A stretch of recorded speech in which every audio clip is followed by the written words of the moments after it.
Assalamualaikum warahmatullahi wabarakatuh. Kembali lagi di perkuliahan kita Klimatologi Pertanian. Pada kesempatan hari ini kita akan membahas terkait dengan sistem iklim. Bagaimana suatu bentuk iklim yang terjadi di permukaan bumi itu semuanya saling berpengaruh antara satu komponen dengan komponen lainnya. Jika rekan-rekan bisa melihat di gambar yang sudah saya sediakan ini, terdapat beberapa komponen yang sangat penting yang merupakan timbal balik seperti itu. Satu komponen berpengaruh terhadap komponen yang lainnya. Pun demikian, untuk membentuk suatu sistem iklim yang lengkap di permukaan bumi. Nah, komponennya ada apa saja? Yang pertama, tentu saja ada atmosfer. Ya, rekan-rekan sudah tahu ya. Atmosfer itu adalah lapisan udara yang merupakan bisa dikatakan sebagai tempat berbagai macam gas yang mungkin rekan-rekan tahu. Ada karbon dioksida, ada karbon monoksida, ada argon, ada uap air dan sebagainya, banyak sekali. Nah, kemudian juga merupakan tempat gejala dan tempat cuaca dan iklim itu terbentuk. Sebagian besar itu terbentuknya ya di atmosfer ini.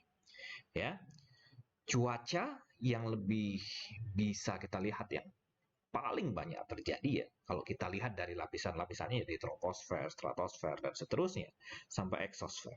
Nah, di bagian troposfer inilah yang sebetulnya yang paling banyak terjadi tentang gejala-gejala cuaca yang terjadi. Ya, mungkin kejadian-kejadian yang rekan-rekan bisa lihat ada pergerakan angin ya. Oh, kemudian mungkin rekan-rekan juga melihat di suatu daerah ada yang terkena topan atau angin kencang gitu ya. Ada hujan lebat ya. Mungkin juga ada kejadian-kejadian angin yang lain dan itu biasanya sebagian besar itu terjadinya di bagian troposfer dan di bagian bumi yang pertama tadi yaitu atmosfer. Nah, kemudian selain atmosfer, ada komponen yang lainnya, yaitu hidrosfer. Oke ya. Nah, bisa rekan-rekan lihat di komponen hidrosfer. Hidrosfer itu apa? Hidrosfer itu adalah komponen iklim juga sebetulnya yang sangat penting, tetapi intinya merupakan air ya. Air yang berada di permukaan bumi, baik itu di atas tanah maupun di bawah tanah, ya, ataupun di lainnya. Bisa saja misalkan di tanaman-tanaman, ya, misalkan di rumput, ya, di pepohonan, ya, di batang-batang pisang, di batang-batang pohon-pohon yang lain, ya. Itu semua adalah bagian hidrosfer muka bumi. Oke, dan bagian hidrosfer ini sangat penting dalam sistem iklim karena dia sangat berperan dan mengatur dalam beberapa proses yang mungkin rekan-rekan kenal sebagai misalkan proses evaporasi gitu ya. Air sebelum menjadi uap air harus terjadi yang namanya evaporasi dulu. Evaporasi di badan-badan abiotik dan transpirasi di badan-badan biotik. Selain itu ada proses kondensasi juga yang melibatkan air. Uap air yang kita tidak bisa lihat sebenarnya itu adalah air yang pada suatu saat apabila sudah mencapai kondisi yang memungkinkan dengan kelembaban yang sangat tinggi, mencapai titik uap dan sebagainya, maka akan terjadi proses yang namanya kondensasi dan itu melibatkan air. Sudah kondensasi terbentuk awan gitu ya, meskipun kejadiannya itu ada di atmosfer, tetapi itu adalah air ya, dan itu merupakan bagian dari hidrosfer. Terjadi hujan ya, terjadi presipitasi, air yang hujan tadi kemudian diserap oleh tanah, terjadi infiltrasi, kemudian apa namanya terus tertarik gaya gravitasi gitu ya sampai terjadi perkolasi, mungkin aliran bawah tanah dan sebagainya. Ya, mungkin beberapa rekan-rekan mengenal ada erosi, runoff dan sebagainya. Nah, itu adalah komponen hidrosfer. Nah, komponen yang lainnya adalah biosfer. Nah, biosfer ini adalah sistem bumi yang di dalamnya adalah kita, ya, makhluk hidup. Ya, jadi suatu ekosistem dari organisme-organisme hidup yang ada di atas muka bumi. Ya, kalau kita misalkan terlalu banyak membuang gas rumah kaca dengan sangat bebas dan menyebabkan bumi itu semakin panas, ya tentu saja ya bisa kita katakan ya itu pasti akan merubah sistem iklim yang ada di bumi kita seperti itu ya. Jadi biosfer ini sangat penting. Selain hidrosfer, biosfer, atmosfer, kemudian ada juga kriosfer. Ya, kriosfer itu adalah bagian bumi juga yang di dalamnya ada air tetapi dalam bentuk padat, ya. Mungkin rekan-rekan mengenalnya dalam bentuk es gitu ya. Es yang ada di danau, es yang ada di bagian-bagian kutub itu kan semua air membeku ya. Itu adalah bagian kriosfer. Kemudian nanti ada salju, ada gletser dan sebagainya. Itu juga berpengaruh, sangat berpengaruh terhadap sistem iklim. Kemudian yang terakhir, komponen terakhir adalah komponen litosfer. Litosfer itu adalah bagian bumi yang di dalamnya tersusun atas pegunungan, batuan-batuan, tanah-tanah gitu ya. Misalkan mantel bumi, magma dan sebagainya. Dan itu juga mempengaruhi sistem di dalam pembentukan iklim yang ada di muka bumi ini. Nah, dari beberapa hal ini, ya mungkin rekan-rekan bisa melihat gambar di sini yang sudah saya tunjukkan. Jadi interaksi dari masing-masing komponen ini sangat penting dan sangat berpengaruh dari satu komponen ke komponen yang lainnya, dan dari keseluruhan ini akan membentuk suatu sistem iklim. Baik itu suatu sistem iklim lokal maupun suatu sistem iklim global yang kemudian menjadi pattern, ya, menjadi pola yang kita kenal seperti, ya misalkan seperti di Indonesia ada musim hujan, ada musim kemarau dan sebagainya. Begitu ya. Dan satu lagi yang juga sangat penting ya, ada matahari bumi, ada matahari ya, yang di sini ya, yang rekan-rekan bisa lihat ya. Karena matahari inilah yang sebetulnya menjadi energi yang utama yang men-trigger bagaimana sih sistem iklim di bumi ini bisa terbentuk seperti itu. Nah, pertanyaan selanjutnya adalah kemudian bagaimana sih unsur-unsur iklim ini bisa dibentuk? Misalkan ada uap air, bagaimana ceritanya ada uap air? Kemudian bagaimana ada angin? Apa sih yang menyebabkan adanya angin? Gitu. Kemudian ada juga hujan, ada perawanan, ya. Kemudian ada juga radiasi matahari dan sebagainya. Nah, bagaimana sih hubungan antara masing-masing unsur iklim ini? Nah, untuk menjelaskan tersebut, maka saya sudah membuat gambaran sederhana terkait dengan bagaimana sih iklim ini bisa dibentuk. Seperti yang sudah muncul di gambar ya. Jadi, seperti yang juga sudah saya katakan tadi, radiasi matahari adalah sumber dari seluruh energi yang digunakan untuk membentuk suatu sistem iklim. Ya, di sini saya sudah munculkan beberapa ada unsur iklim yang sudah saya sebutkan tadi sebetulnya. Ada tekanan udara, ya, kemudian ada suhu udara, ada angin dan arah angin, kemudian ada hujan, ada kondensasi, ada kelembaban udara, ada evaporasi, mungkin juga ada transpirasi, kemudian suhu udara, dan radiasi matahari itu sendiri tentunya. Nah, bagaimana sih sebetulnya dari masing-masing unsur ini bisa berhubungan? Bagaimana sih unsur satu berpengaruh pada unsur yang lainnya? Dan bagaimana pembentukannya? Baik, pada kesempatan ini saya akan mencoba menjelaskan, kita mulai dari radiasi matahari. Nah, radiasi matahari itu tentu saja rekan-rekan tahu ya, di sistem tata surya kita, matahari adalah bintangnya ya, yang memberikan energi ke seluruh planet yang ada di tata surya kita, termasuk di bumi. Nah, radiasi matahari yang sampai di bumi tidaklah 100%. Radiasi yang masuk ke bumi kurang lebih sekitar 70%, ya, yang 30%-nya itu dipantulkan kembali. Ya, atau albedo bumi bisa kita katakan, ya, jumlah radiasi matahari yang dipantulkan bisa kita katakan sebanyak 30%. Nah, kurang seperti itu. Nah, yang masuk di permukaan bumi, yang sampai ke permukaan bumi, nah itulah yang kemudian mengatur jalannya suatu sistem iklim, kemudian mengatur juga banyak sekali kita bisa memanen energi radiasi matahari dari tanaman ya. Kita bisa juga menggunakan bahan-bahan yang lain, tenaga uap ya, kemudian aliran air dan seterusnya. Itu kita hanya merubah dari energi radiasi matahari saja, kita hanya memanfaatkan. Nah, radiasi matahari yang sampai yang sudah masuk ke permukaan bumi ya, menembus eksosfer, kemudian menuju eksosfer sampai ke troposfer, kemudian sampai ke permukaan bumi, itu banyak hal yang terjadi. Ya, beberapa radiasi matahari ini diserap oleh awan, ya, kemudian dipantulkan juga oleh awan, gitu. Kemudian beberapa juga diserap oleh atmosfer bumi, ada yang dipantulkan, ada yang diteruskan, gitu ya. Dan sebagian besar yang lainnya itu masuk sampai ke permukaan bumi. Nah, jumlah yang masuk ke permukaan bumi inilah sebetulnya yang akan sangat berperan dalam pembentukan unsur-unsur iklim yang lain. Ya, baik. Nah, katakanlah kita bisa melihat suatu perbedaan suhu udara. Nah, kita langsung loncat ke suhu udara.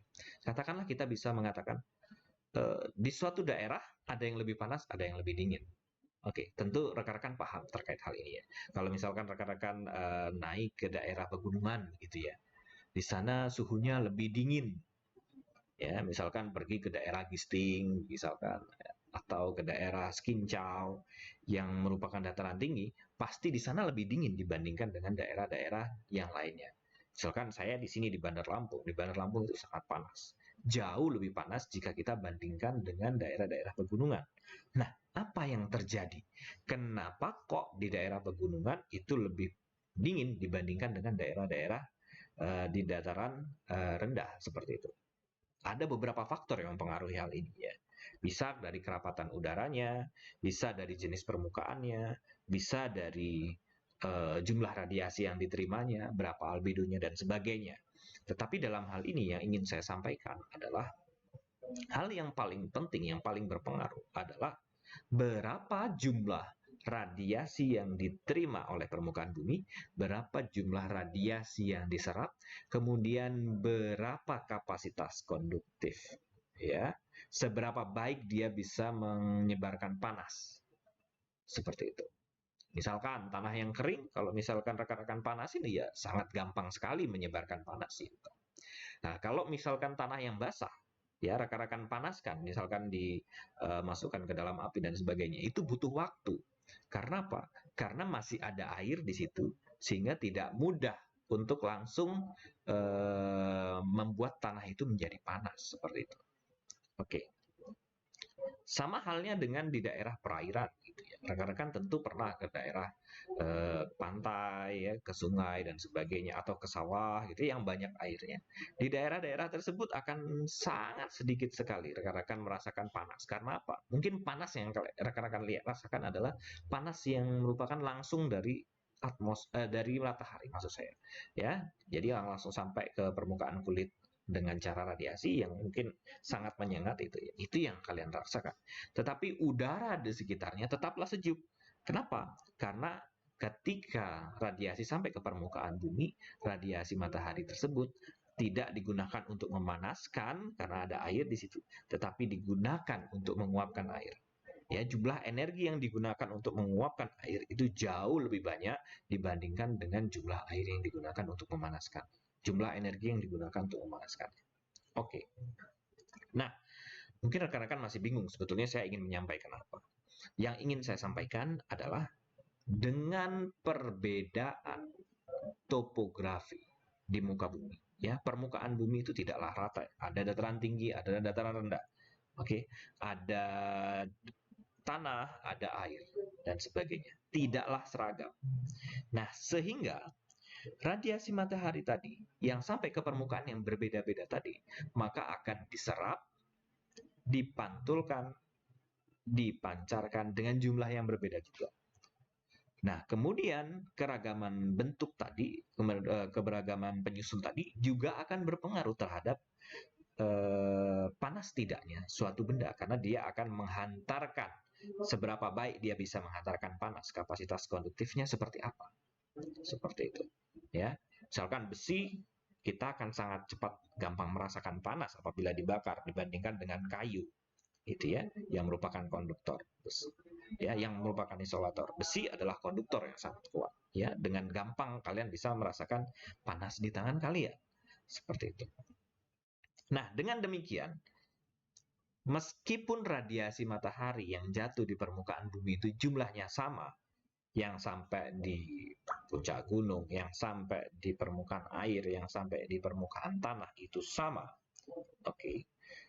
Karena permukaan bumi itu tidaklah sama, jumlah yang diserap, dipancarkan, dipantulkan tidak sama, dan kapasitas konduktifnya juga tidak sama, maka terjadilah perbedaan suhu di berbagai tempat yang berbeda-beda tadi. Oke ya. Nah, perbedaan suhu tadi itu akan berpengaruh terhadap tekanan udara. Nah, seperti apa berpengaruhnya? Suhu udara yang tinggi akan menyebabkan jarak antara satu partikel udara dengan partikel yang lainnya akan menjadi lebih jauh. Dia akan extend dan akan merenggang. Sehingga paket udaranya itu akan lebih bisa dikatakan tidak rapat. Seperti itu. Sedangkan sebaliknya, untuk daerah-daerah yang lebih dingin, tadi ya, maka jarak-jarak antara satu partikel dengan partikel yang lainnya itu akan menjadi lebih rapat dan dia akan menjadi lebih padat. Nah, maksudnya rapat, padat, renggang, ya, extend, itu maksudnya apa? Yang padat itu akan memiliki paket udara yang padat akan memiliki banyak sekali kerapatan udara di dalamnya sehingga dia memiliki tekanan yang tinggi. Sedangkan sebaliknya, yang memiliki kerapatan yang rendah itu memiliki tekanan yang rendah. Sehingga bisa kita katakan ada loh suatu tempat yang suhunya berbeda karena tadi perbedaan permukaan bumi. Kemudian yang kedua, ada loh dua tempat tersebut yang kemudian tekanan udaranya berbeda. Yang satu tekanan udaranya tinggi, yang satu tekanan udaranya rendah. Di mana yang tinggi? Yang tinggi biasanya kalau kita melihat profil vertikal, ya kalau kita bicara profil horizontal berbeda lagi ya, semakin tinggi. Mungkin rekan-rekan kalau naik pesawat akan semakin dingin ya. Kalau kita berbicara profil vertikal, gitu ya, flat seperti itu, maka daerah yang memiliki suhu rendah akan memiliki tekanan yang lebih tinggi. Sedangkan daerah yang memiliki suhu tinggi akan memiliki tekanan yang lebih rendah. Nah, dua perbedaan tekanan udara inilah yang akan menyebabkan adanya pergerakan massa udara. Oke ya, mungkin rekan-rekan dulu pernah belajar kalau misalkan ada pergerakan massa udara berarti ada pergerakan udara atau yang disebut sebagai angin. Nah, itulah yang saya maksud. Jadi, karena terjadi perbedaan tekanan udara, maka ada massa udara yang berpindah dari tekanan tinggi menuju ke tekanan yang lebih rendah. Dan pergerakan massa udara tersebut itu adalah angin. Baik, jadi setelah adanya perbedaan suhu, kemudian menyebabkan ada perbedaan tekanan udara, kemudian adanya pergerakan angin. Dari daerah yang memiliki tekanan tinggi menuju ke daerah yang tekanannya lebih rendah, seperti itu. Nah, kemudian pada saat yang bersamaan, radiasi matahari ini juga sampai ke permukaan tanah, sampai ke permukaan bumi yang lain, air, sungai, laut, dan sebagainya, yang di dalamnya ada airnya. Oke, lantas kenapa kalau ada airnya? Nah, air bukan hanya air sebetulnya. Setiap benda, ketika dia mendapatkan tambahan energi, ada thermal energi yang masuk ke partikel tersebut, ya, dari thermal energi tinggi menuju thermal energi yang lebih rendah, maka dia akan menerima energi. Semakin banyak dia menerima energi, maka dia sebetulnya bergerak dengan kecepatan yang lebih cepat, namun konstan. Tetapi, nah ini masalahnya, kita tidak bisa melihat pergerakan partikel itu dengan gampang. Nah, dengan gampangnya sebetulnya kita bisa melihat besi atau beberapa benda-benda padat yang lain yang ketika kita panaskan, itu akan memuai. Nah, memuai itu sebetulnya memuai ya. Misalkan besi kita bakar, dia akan memuai. Memuai itu ukurannya menjadi sedikit lebih besar dibandingkan semula. Nah, apa sebetulnya yang terjadi di situ? Nah, partikel besi, gitu ya, dia akan bergerak lebih cepat dan dia akan merenggang. Tadi seperti paket udara yang sudah saya jelaskan. Dia akan merenggang dan akhirnya apa? Akhirnya dia akan menjadi lebih besar. Nah, begitupun dengan air. Ketika air mendapatkan energi radiasi matahari, dia akan semakin mendapatkan semakin tinggi energi, dia akan semakin bergerak, semakin cepat, semakin cepat. Nah, kemudian semakin cepat pergerakan air tersebut, partikel air, maka dia akan sangat memungkinkan untuk melepaskan partikel air ke udara. Maksudnya, air yang tadinya bentuknya cair, kemudian berubah menjadi gas.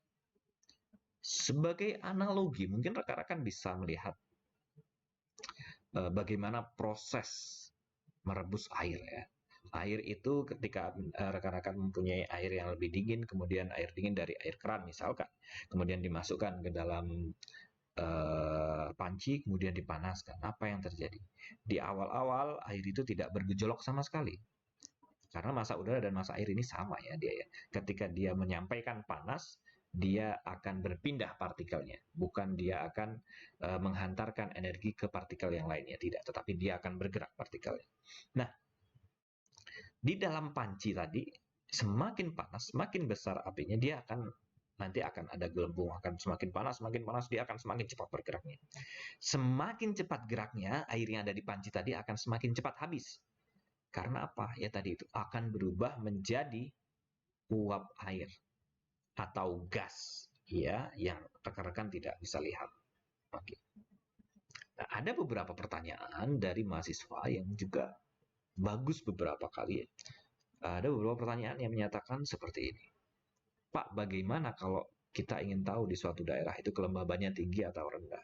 Yang pertama ya dirasakan aja ya, dirasakan aja pakai di kulit kita akan bisa merasakan kalau kelembabannya rendah itu kulit kita sangat kering, kalau mungkin kelembabannya tinggi kulit kita menjadi agak lembab, itu paling gampang seperti itu. Tetapi ada cara lain, ini biasanya kadang-kadang di kelas itu saya memberikan contoh ini ya. Contoh ini adalah contoh gampang sebetulnya.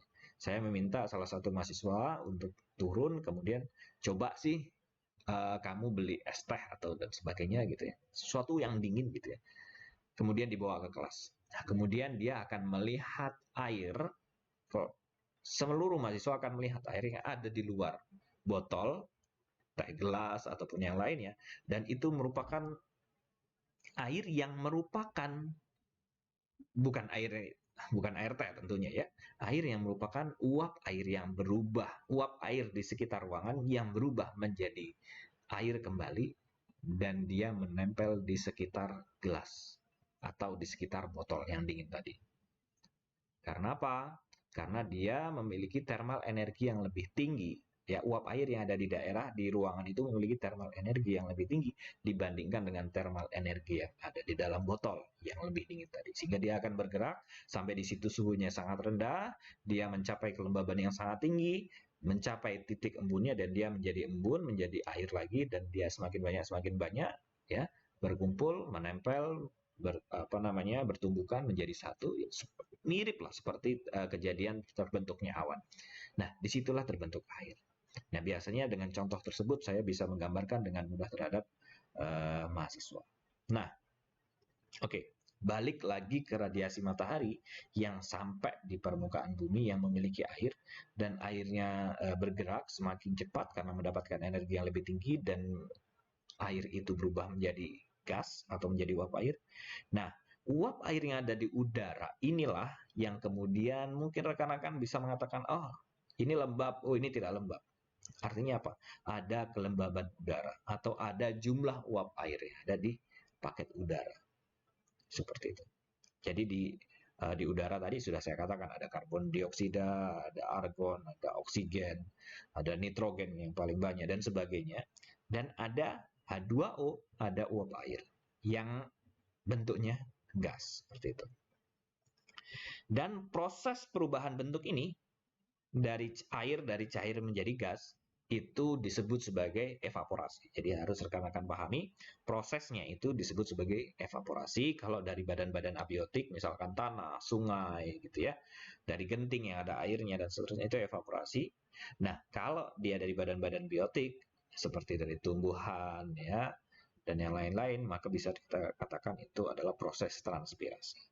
Nah, uap air ini akan berubah ya, akan ada di udara dulu dan kemudian akan dibawa oleh tadi ada angin kan di atmosfer kita, akan dibawa angin. Kalau dia kemudian menuju ke tempat daerah yang lebih tinggi, dia akan dibawa ke tempat daerah lebih tinggi gitu, misalkan pegunungan gitu ya. Ada yang terjadi langsung terjadi pengangkatan ya, langsung ke atas seperti itu dan sebagainya. Ada beberapa cara ya. Ada orografis ya, misalkan yang kalau misalkan rekan-rekan bisa melihat ada awan-awan di daerah pegunungan itu lebih banyak gitu. Itu biasanya awan-awan orografik.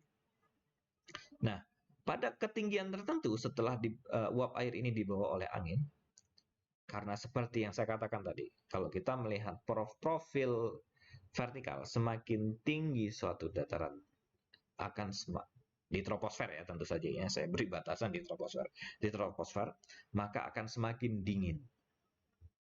Oke, kalau tidak percaya ya rekan-rekan naik pesawat, kemudian lihat di panel pesawatnya, rekan-rekan lihat berapa ketinggiannya, rekan-rekan lihat suhunya berapa. Naik lagi pesawatnya, rekan-rekan lihat suhunya berapa. Turun pesawatnya, lihat lagi suhu di pesawat, suhu di luar pesawat itu berapa.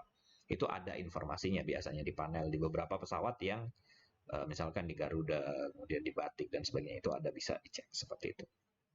Nah, semakin tinggi tadi, semakin dingin. Nah, karena semakin tinggi semakin dingin dan paket udara tadi dibawa, ya, apa yang terjadi? Nah, inilah yang sebetulnya yang saya ingin jelaskan ini adalah siklus hidrologi ya tentu saja.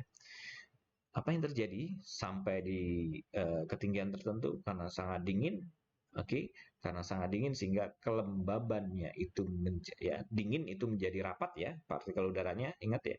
Nah, karena menjadi rapat ya, kelembabannya menjadi sangat tinggi dan menjadi jenuh, dan kemudian apabila dia sudah mencapai titik embunnya atau dew point-nya, maka dia akan menjadi butiran air lagi yang sangat kecil. Ya, menjadi cair lagi. Nah, cair itulah atau proses kondensasi namanya. Proses kondensasi inilah yang kemudian mungkin rekan-rekan lihat di langit mulai terbentuknya awan-awan kecil seperti itu ya. Nah, awan-awan yang sudah terbentuk ini nanti akan dibawa angin lagi. Kemudian dia akan bertemu dengan awan-awan yang lainnya. Air tadi akan bertemu dengan air-air yang lainnya. Ya, butiran air. Kenapa kok butiran air itu nggak langsung jatuh? Ya, ukurannya sangat kecil. Jangan rekan-rekan bayangkan butiran air itu seperti butiran air hujan. Tidak seperti itu. Kondensasi itu masih sangat kecil. Ya, seperti embun yang rekan-rekan lihat di pagi hari itu ya. Ya, dia tidak langsung jatuh sebagai hujan, tentu tidak seperti itu. Nah, setelah terjadi kondensasi, terjadi butiran-butiran air. Nah, butiran-butiran air itu akan terbawa angin lagi dan akan bertemu dengan awan-awan yang lain, terjadi tumbukan, terjadi gabungan, nah kemudian menjadi awan yang lebih besar. Nah, setelah menjadi awan yang lebih besar, apa yang terjadi?